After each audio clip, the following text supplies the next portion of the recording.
नमस्कार, आप सब लोगों के समक्ष उपस्थित हूँ मैं आज एक नया विषय लेकर। और विषय जो है ये रिक्वेस्टेड विषय है। इसमें मेरी एक स्टूडेंट ने पूछा कि मैम, अगर रेकी के प्रवाह को कंट्रोल करना है तो वो कैसे करना है, और अगर हमें डिस्कनेक्ट होना है, अगर हम किसी की रेकी कर रहे हैं तो कैसे डिस्कनेक्ट होना है। तो मुझे लगा कि वीडियो जब मैं बना ही रही हूँ, उसको सेंड कर रही हूँ पर्सनल में, तो इसको मैं आप लोगों से भी शेयर करूँ, क्योंकि वैसे भी मैं आप लोगों से बहुत दिनों से बहुत कुछ शेयर करने की सोच रही थी, लेकिन एक तो वेदर इतना ठंडा रहा पिछले दिनों कि मैं आप लोगों के साथ कुछ शेयर नहीं कर पाई, और दूसरे कामों में व्यस्तता की वजह से, व्यक्तिगत व्यस्तता की वजह से भी मैं कुछ आप लोगों के साथ ज़्यादा शेयर नहीं कर पाई।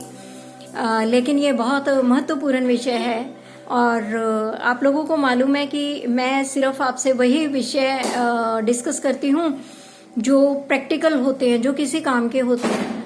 अगर इस तरह की बातों पर मेरा ध्यान नहीं होता और सिर्फ मनी मेकिंग वाली बात होती तो अब तक हजारों बेमतलब के वीडियो मैंने अपलोड कर दिए होते, और बेसिर पैर की रेमेडीज के साथ मैंने अपलोड कर दिए होते कि यूट्यूब पर मेरा चैनल चले।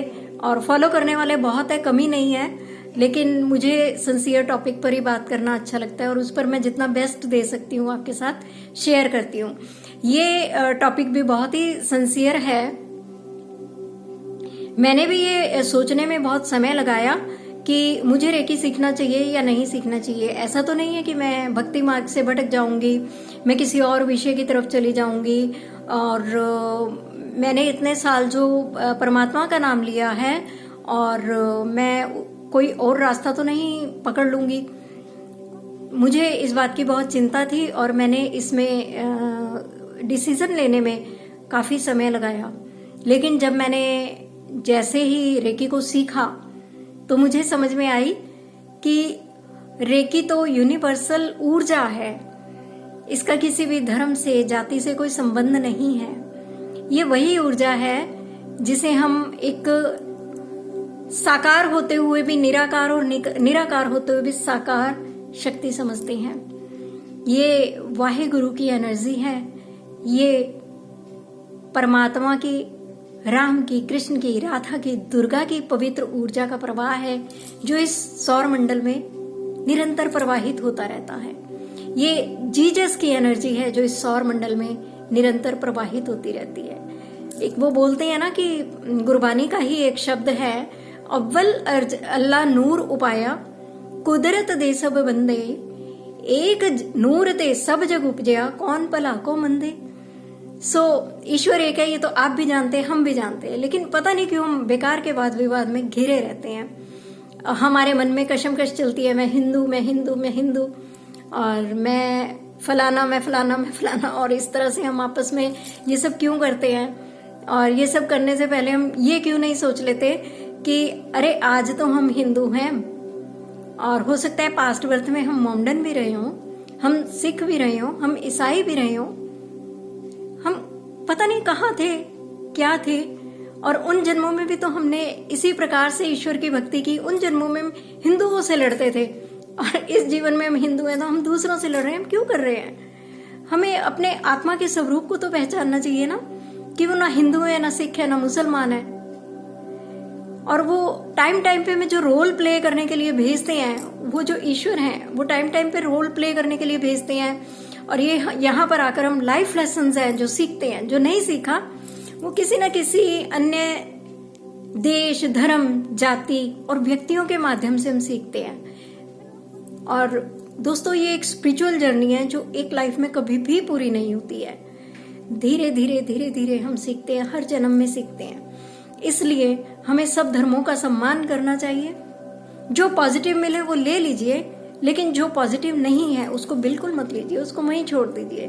तो रेकी उसी ऊर्जा का प्रवाह है जो आपके इष्ट की है, और जो निरंतर इस सौर मंडल में प्रवाहित होती है।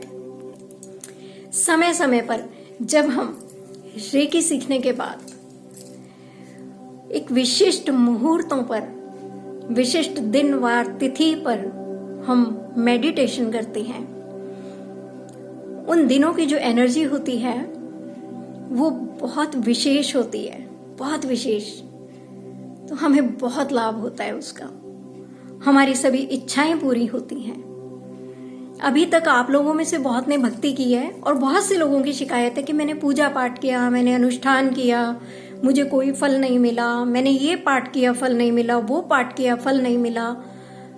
तो यहाँ पर मेरे पास उत्तर यही है कि क्योंकि आप उस ऊर्जा से कनेक्टेड नहीं थे, और रेकी शक्तिपात में आपको उस ऊर्जा से कनेक्ट किया जाता है। जब तक आप अपनी ऊर्जा से कनेक्ट नहीं होते, आपका मैनिफेस्टेशन उस लेवल का नहीं हो पाता जैसा कि कनेक्ट होने के बाद था। साल दर साल आपको फर्क पड़ता है। आप ये मत सोचिए कि मैंने आज सीखा है तो कल से चालू। बहुत सारे लोगों की तो जीवन में तुरंत ही सकारात्मक चेंजेस आते हैं, लेकिन कुछ लोगों को, क्योंकि उनके पिछले जन्मों के जो कार्मिक अकाउंट है वो भी तो क्लियर होंगे ना, तो वो जब कार्मिक अकाउंट क्लियर होते हैं धीरे धीरे धीरे धीरे, तो उनके रास्ते खुलने लगते हैं, रोड्स ओपन होने लगती हैं। तो देखिए बात कहां से कहां चली गई। मैंने अपने स्टूडेंट को ये बताना था कि रेकी ऊर्जा को कैसे रेकी करने के बाद, अपनी 24 पार्ट्स की हीलिंग करने के बाद और 7 चक्रा को हील करने के बाद हमने रेकी को किस तरह से लॉक करना है। अगर हम लॉक नहीं करेंगे तो वो ऊर्जा व्यर्थ में प्रवाहित होती रहेगी, और किसी भी चीज को कभी भी वेस्ट नहीं करना चाहिए। और हम लोगों की लाइफ में हर एक एनर्जी का एक लिमिटेड कोटा भी होता है। अगर हम उसकी वैल्यू नहीं करेंगे ना, अगर हम उसका सही प्रयोग करेंगे तो वो कोटा अनलिमिटेड हो जाएगा। अगर सकारात्मक कार्यों में हम उस ऊर्जा को यूज करेंगे तो अनलिमिटेड कोटा यूनिवर्स में हमारे लिए है। लेकिन अगर हम उसकी वैल्यू नहीं करेंगे, उसको सही जगह पर इस्तेमाल नहीं करेंगे, तो वो जो कोटा है हमारा बहुत जल्दी खत्म हो जाएगा।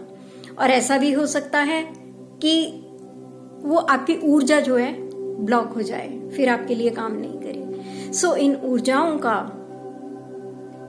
बहुत सोच समझकर इस्तेमाल करिए। तो अभी मैं आपको बताऊंगी कि ऊर्जा को कैसे लॉक करते हैं। जैसे आपके हाथों से एनर्जी, जब हम रेकी ऊर्जा को कॉल करते हैं ना, तो वो प्रवाहित होती है, आपके दोनों हाथों में प्रवाहित होने लगती हैं।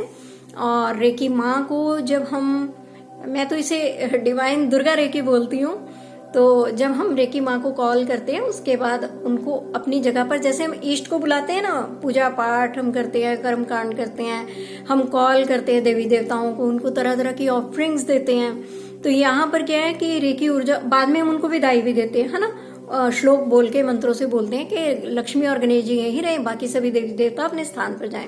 सो इसी तरीके से जब रेकी ऊर्जा को कॉल की जाती है तो सबसे पहले आपको अपने थम्स को इस तरह से करना है और सभी फिंगर्स को आपस में इस तरीके से आपको जोड़ लेना है, इस तरीके से देखिए। और आपने क्या बोलना है, 3 टाइम्स बोलना है आपने, कट कट कट, या लॉक लॉक लॉक। आपने रेकी को कमांड करना है कि मैं इस ऊर्जा को यहीं पर लॉक करता हूं या करती हूं। लेकिन वहीं पर अगर हम रेकी कर रहे हैं, किसी और पर्सन की हीलिंग कर रहे हैं, तो हमारा जो उससे कनेक्शन है वो नेवल चक्रा से कनेक्ट होता है। सो नेवल चक्रा से हमें उसको डिसकनेक्ट करने की जरूरत है। आपने विजुअलाइज करना है कि सभी कोड्स आपके हाथ में आ गई हैं, जो कनेक्शन था आपके हाथ में आ गया है, और आपकी जो पहले 2 फिंगर हैं इनको आपने कैंची की तरह बनाना है और करना है कट कट कट, यानी कि, और ये हाथ इस तरीके से यूनिवर्स में चला जाएगा। और क्या है कि इसके पीछे आपकी क्या इंटेंशन है कट कट की, कि मेरा उस व्यक्ति से संबंध विच्छेद हो गया है, जितना समय मैंने उसको रेकी करना था, जितना हील करना था मैंने कर दिया है, और अब मैं संबंध विच्छेद करता हूं, क्योंकि डिस्कनेक्ट होना बहुत ज्यादा जरूरी है। अगर ये अननेसेसरली आप डिस्कनेक्ट नहीं करेंगे और ये अननेसेसरली कनेक्शन बना रहेगा तो आपको प्रॉब्लम आ सकती है। और नॉट एन इश्यू, इसको बाद में क्लियर भी किया जा सकता है। अगर आप भूल गए हैं तो बाद में आपको क्लियर करना भी बताया जाता है कि कैसे उसको डिस्कनेक्ट करना है और कैसे उसको क्लियर करना है। डिस्कनेक्ट मैंने अभी आपको बता दिया है, तो उसको आप इस तरीके से करेंगे। उसके बाद आपको एक काम और करना है, क्योंकि कोड्स जो हैं वो आपके हाथ में हैं, तो आपको अपने नेवल पर अपनी कोड्स को वापस अंदर करना है और नेवल पर आपने रेकी फर्स्ट सिंबल